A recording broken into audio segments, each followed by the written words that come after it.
विक्रम ने कहा, धन्यवाद मेरे दोस्त, और इसरो ने रच दिया इतिहास। चंद्रयान ने वो कर दिखाया जो बड़ी बड़ी स्पेस एजेंसियां भी नहीं कर पाईं। इसरो चीफ ने मिशन को लेकर किया एक और बड़ा खुलासा और नामुमकिन को मुमकिन करने निकला हमारा चंद्रयान। दोस्तों, हम सभी इस बात को बहुत अच्छे से जानते हैं कि चंद्रयान 3 हमारे लिए कितना बड़ा और कितना महत्वपूर्ण मिशन है, क्योंकि इस मिशन के पीछे हमारे वैज्ञानिकों की कई सालों की मेहनत, सैकड़ों करोड़ों रुपए का बजट और सबसे जरूरी हमारे देश की साख भी दांव पर लगी हुई है। और अभी तक के मिशन को अगर देखें तो चंद्रयान 3 ने हमारे सर को एक पल के लिए भी झुकने नहीं दिया है। एक से बढ़कर एक मुश्किलों को भी हमारा ये अंतरिक्ष यान चुटकियों में पार करते हुए आगे बढ़ रहा है। इसी सिलसिले में चंद्रयान ने फिर से एक ऐसा कारनामा कर दिखाया है जिससे हम सभी भारतवासियों का सीना गर्व से फूला नहीं समा रहा है। लेकिन साथियों, सोचने वाली बात तो ये है कि अब वो घड़ी भी दूर नहीं है जिस पर आकर हमारा चंद्रयान 2 फेल हुआ था। इसरो चेयरमैन एस सोमनाथ ने लैंडिंग के बारे में अहम जानकारी देते हुए ये साफ कर दिया है कि अब आगे का सफर चंद्रयान के लिए सबसे ज्यादा मुश्किल होने वाला है। और इसी के चलते इसरो के कमांड सेंटर में मौजूद वैज्ञानिक 24 घंटे बिना रुके इस मिशन को सफल बनाने की कोशिश में जुट गए हैं। तो आखिर इसरो चीफ ने ऐसा क्या कह दिया कि इस मिशन को लेकर सिर्फ वैज्ञानिक ही नहीं बल्कि आम लोगों की चिंता बढ़ गई है? चंद्रयान ने ऐसा क्या कारनामा किया है, दुनिया भर में लोग इसकी सफलता के कसीदे गढ़ रहे हैं, और अब आगे सॉफ्ट लैंडिंग करने के लिए इसको कौन कौन सी चुनौतियों का सामना करना होगा, ये सब कुछ आज हम आपको बताने वाले हैं। इसलिए वीडियो को अंत तक जरूर देखिएगा। दोस्तों, चंद्रयान 3 इस समय चांद की सतह के बेहद नजदीक है और इसका आखिरी पड़ाव यानी लैंडिंग प्रोसीजर स्टार्ट हो चुका है। इस सब की शुरुआत 16 अगस्त को हुई जब चंद्रयान को चांद के 153 गुने 163 किलोमीटर वाले 5वें और आखिरी ऑर्बिट में एंटर कराया गया। इसके बाद ये चक्कर पूरा करके अगले ही दिन यानी 17 अगस्त को इसके लैंडर और propulsion मॉड्यूल को एक दूसरे से अलग किया गया। ऐसा करने के लिए वैज्ञानिकों ने चंद्रयान के अंदर एक छोटा सा विस्फोट किया जिससे दोनों हिस्सों को जोड़कर रखने वाला बोल्ट कट गया और स्प्रिंग से मिले एक धक्के की बदौलत लैंडर मॉड्यूल अपने propulsion मॉड्यूल को पीछे छोड़कर खुद आगे बढ़ गया। इसी दौरान लैंडर मॉड्यूल के propulsion मॉड्यूल को मैसेज देते हुए कहा कि यहां तक के सफर के लिए शुक्रिया मेरे दोस्त, और इस तरह अलविदा कहकर ये आगे अपने सफर पर निकल गया। इसके बाद अगले 24 घंटों तक लैंडर और propulsion मॉड्यूल एक ही कक्षा में एक दूसरे के आगे पीछे चक्कर काटते रहे और फिर सही मौका देखकर 18 अगस्त को वैज्ञानिकों ने लैंडर की डीबूस्टिंग स्टार्ट कर दी, जिससे ये एक और भी छोटे ऑर्बिट में आ गया, साथ ही इसकी गति भी कम कर दी गई। दोस्तों, डीबूस्टिंग का सीधा सीधा मतलब है चांद का लैंडिंग प्रोसीजर अब शुरू हो चुका है, जिसमें ये धीरे धीरे गति कम करते हुए अपने ऑर्बिट को छोड़कर अपने साथ साथ चांद की सतह के करीब आ रहा है और ऐसे ही आगे बढ़ते हुए महज कुछ ही घंटों में ये चांद की सतह पर सॉफ्ट लैंडिंग कर लेगा। अभी की अगर हम बात करें तो इस समय विक्रम लैंडर चांद की 100 गुने 30 किलोमीटर की कक्षा के आगे बढ़ चुका है और इस समय इसका फ्री फॉल फेज चल रहा है, यानी ये चांद की ग्रेविटी की हेल्प से उसकी तरफ नीचे आ रहा है। इसरो वैज्ञानिक पूरी तरह सचेत हैं और वो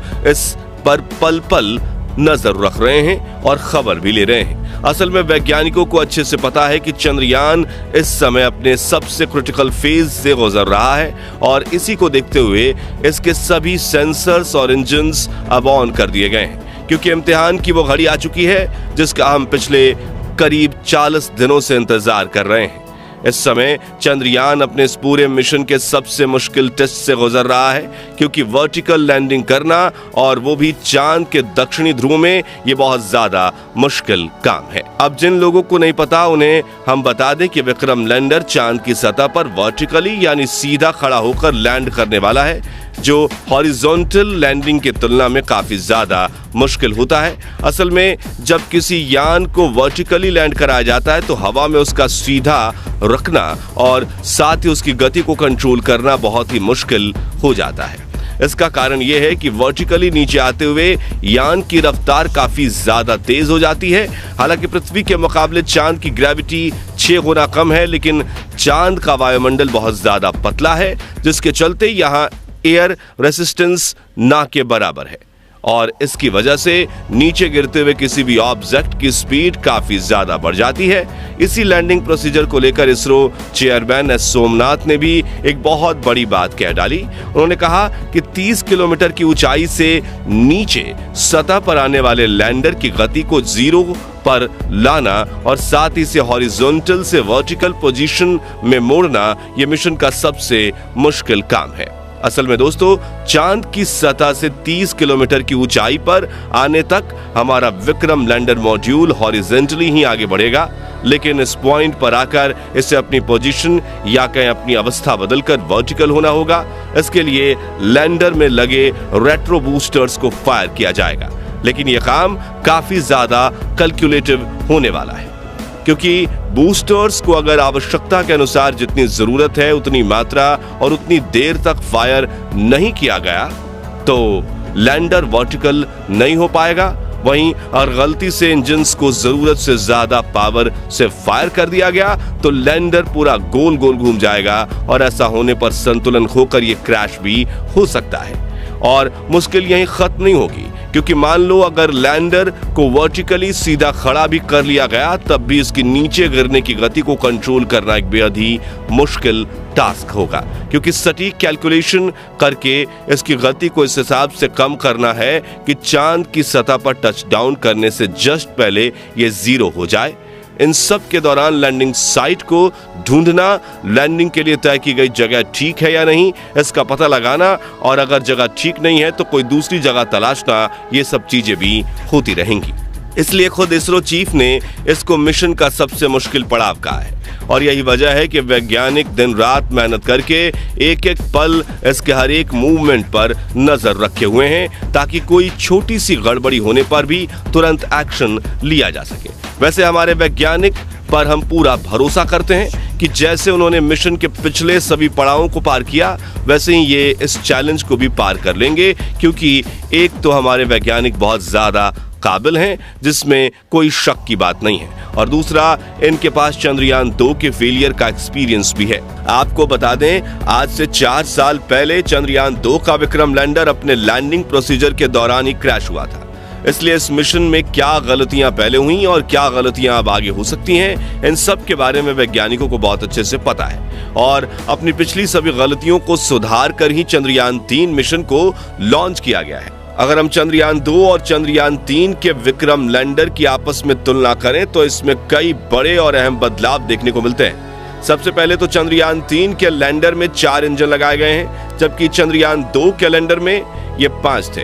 इस बार लैंडर की बेहतर बैलेंसिंग के लिए एक इंजन को कम किया गया है। इसके अलावा चंद्रयान की लेग्स जिन पर वो लैंड करेगा उनको भी पहले से काफी ज्यादा मजबूत मिलिट्री ग्रेड मटेरियल से बनाया गया है।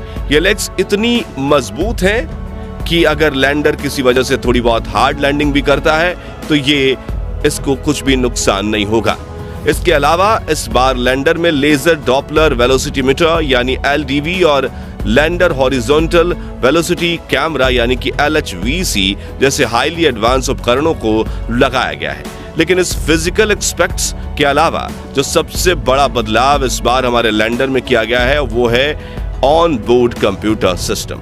दरअसल इस बार लैंडर के कंप्यूटर को एक बेहद ही एडवांस AI के साथ इक्विप्ड करके काफी ज्यादा स्ट्रांग बनाया गया है। यह सिस्टम इतना कैपेबल है कि बिना किसी कमांड के भी खुद अपने दम पर लैंडिंग को अंजाम दे सकता है। इसके सोचने और फैसला लेने की एबिलिटी को बिल्कुल वैसे ही डिजाइन किया गया है जैसे हम इंसान अपने दिमाग की मदद से सोच समझकर कोई फैसला लेते हैं। और इन्हीं सब चीजों के चलते इस बार चंद्रयान का चांद के दक्षिणी ध्रुव पर लैंड करना 100% तय माना जा रहा है।